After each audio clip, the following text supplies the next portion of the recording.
time. Before we get started, I just want to say my name is Mo and welcome to my channel. While you are here, be sure to subscribe. And if you enjoyed this story time and want more, then like this video and leave a comment down below. Also, I'd like to give a quick shout out to Rose Forever for sending me this beautiful rose bouquet. If you don't know, Rose Forever is a company based in New York that specializes in handcrafted eternal roses. So these roses are 100% fresh and real, and they are made to last at least a year. So I went ahead and decided to get a black velvet box with white roses because that is the color theme of my room. So I use this as room decor, and I love waking up every morning and seeing my beautiful bouquet. Christmas is coming up, and something like this would look absolutely gorgeous on the dinner table or even as a Christmas present for someone that you care about. If you guys are interested in something like this, I have a discount code for you, which is MO15 for $15 off your purchase.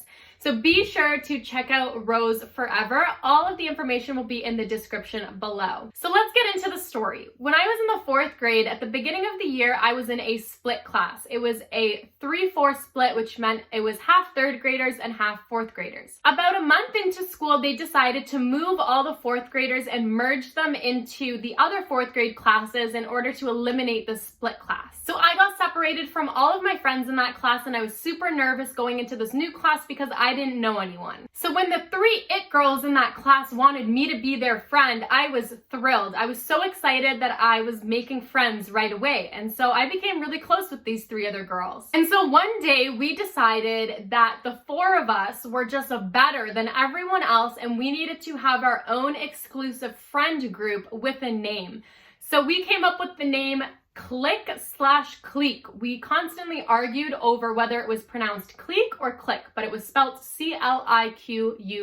And so there were some unsaid rules to this friend group and some said rules to this friend group, which included we didn't talk to or associate with any other girls in our grade other than the 4 of us. We only talked to the popular guys in our class, and we broke as many rules as possible. And then one day, one of the girls in our group brings a book to school, and we use this book as our burn book to write our rules, to talk shit about teachers, and to write about ourselves. It was totally effed up. And then we decided that we needed a group leader. We needed a group leader to decide on the pronunciation of our cult. And so we appointed the girl that brought the book to school to be our leader. And because she was our leader, we also decided that we would need a 5th member to our friend group so that our leader could always be positioned in the middle whenever we were hanging out at recess, whenever we were walking down the hallways, whenever we were sitting together in class. She always needed to be in the middle, which meant that we needed one more girl. And so to get this 5th girl, we decided to hold auditions.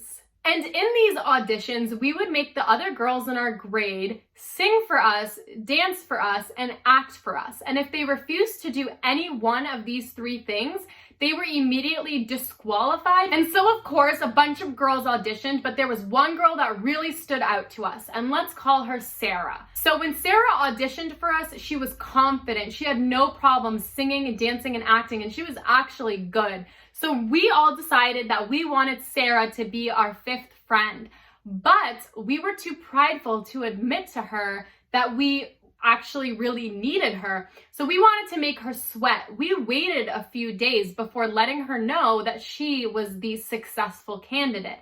And during these few days, we held more auditions that weren't even real because we already knew that we were going to pick Sarah. We just made other girls audition to make Sarah nervous and worship us.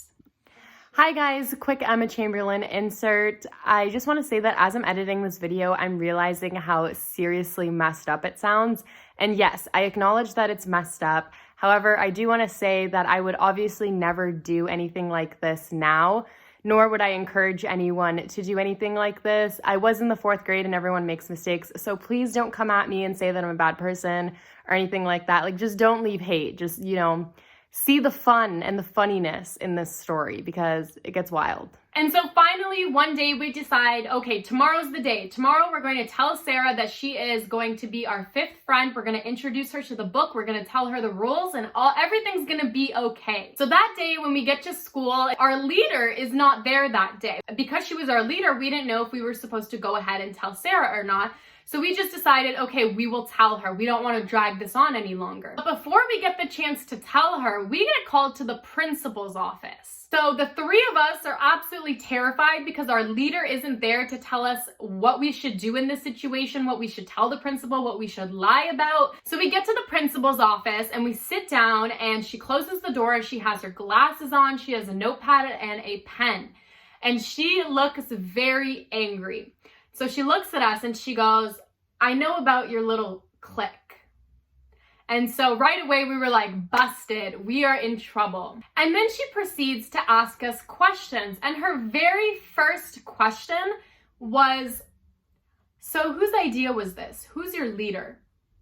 And so the 3 of us sitting there terrified start singing like birds in choir, and we all just blurt out the 4th girl's name who wasn't there that day. No loyalty, no shame. So the principal takes some notes and she looks up and she goes, smart move blaming the one girl that's not here today. Some friends you are. So then, here's the tea. The principal continues to say, so I received a call from Sarah's mom, and I know everything that you girls have been doing. I know that you have been hiding in the washrooms during recess. I know that you have been wearing lip gloss. And I know that you've been making other girls audition to be your friend. And so we're sitting there livid that Sarah, this successful friend, the girl that we wanted to summon into our cult, ratted us out.